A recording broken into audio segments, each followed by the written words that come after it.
आजच्या कथेचे नाव आहे मृत्युंजय मंत्र भाग 2. एके दिवशी काय झाले, प्रियदर्शनी बागेत फिरत असताना तिला एका विषारी सापाने चावले आणि त्यातच तिचा मृत्यू झाला. हे जेव्हा श्रीधर, जय आणि मोहित यांना समजले, ते पार दुःखाच्या सागरात बुडाले. कारण तिघेही प्रियदर्शनीवर अतिप्रेम करायला लागले होते.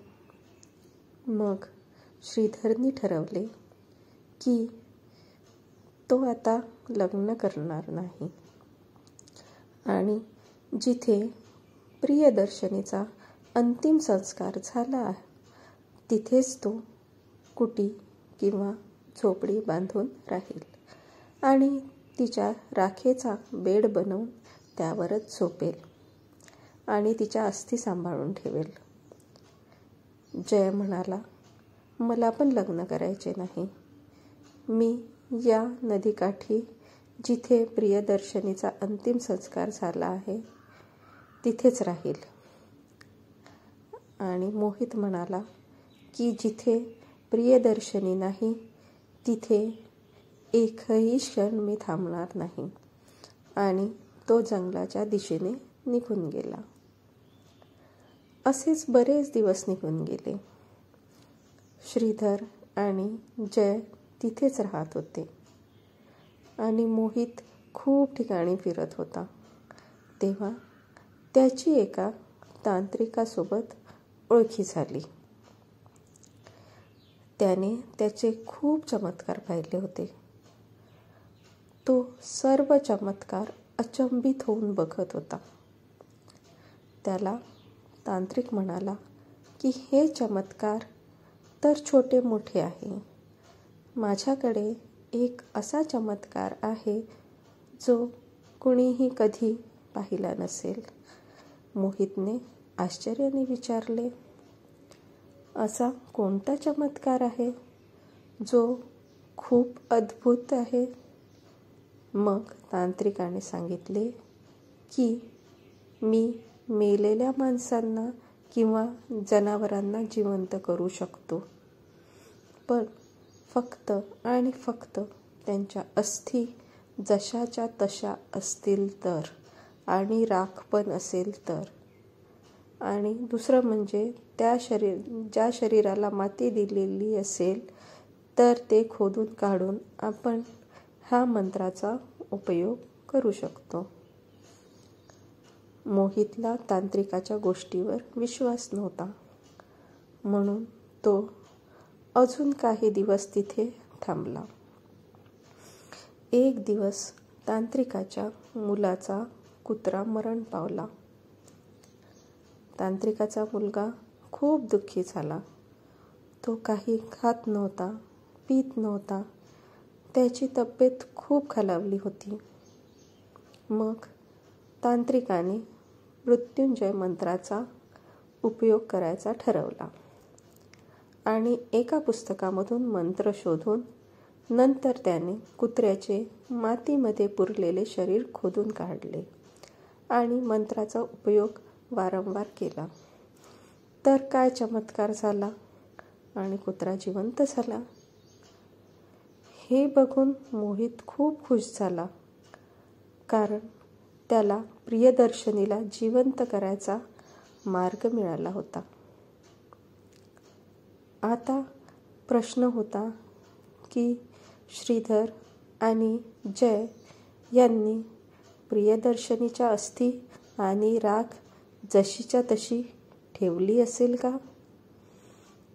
त्याने निर्णय घेतला की काहीही असो, मी हा मंत्राचा उपयोग करून प्रियदर्शनीला परत जिवंत करण्याचा प्रामाणिक प्रयत्न करेल.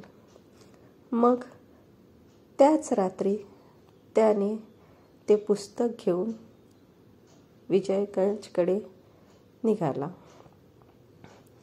मोहितने राधाकृष्ण, जय आणि श्रीधर सर्वांना एकत्र केले आणि सर्व सांगितले. सर्वांना प्रियदर्शनीला जिवंत करायचा निर्णय घेतला.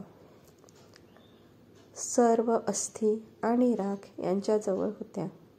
सर्व एका ठिकाणी जमा करून बरोबर त्याची मांडणी केली. नंतर मोहितने मृत्युंजय मंत्राचे उच्चारण करू लागला.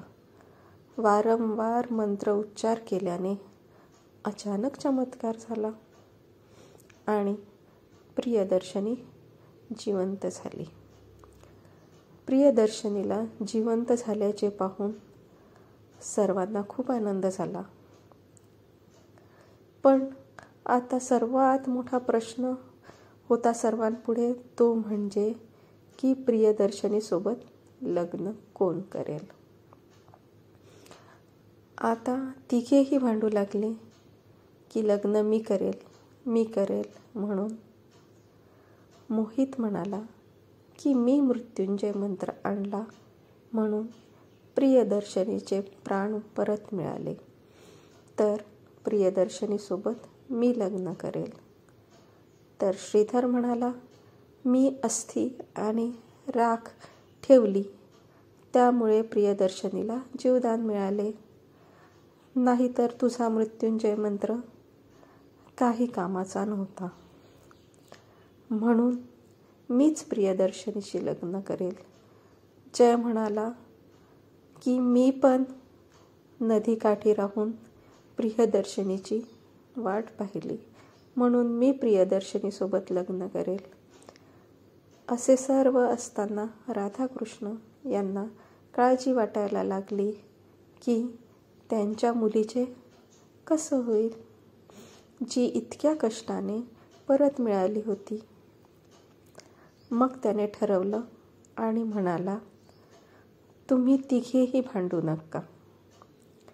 मला प्रियदर्शनीसाठी जो योग्य वर वाटेल त्याच्यासोबत मी प्रियदर्शनीचे लग्न करेल.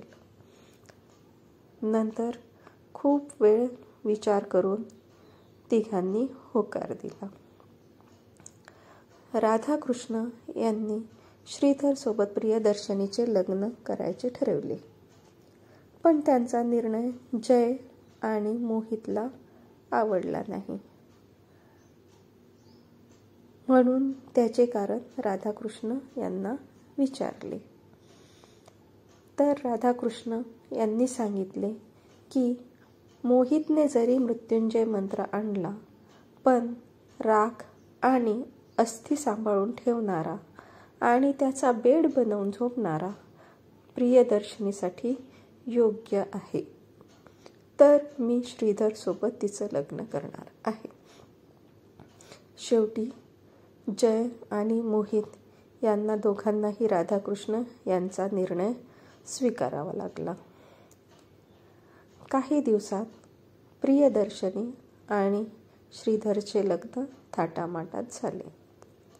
मोहित आणि जयसुद्धा ते शहर सोडून आपापल्या गावी निघून गेले.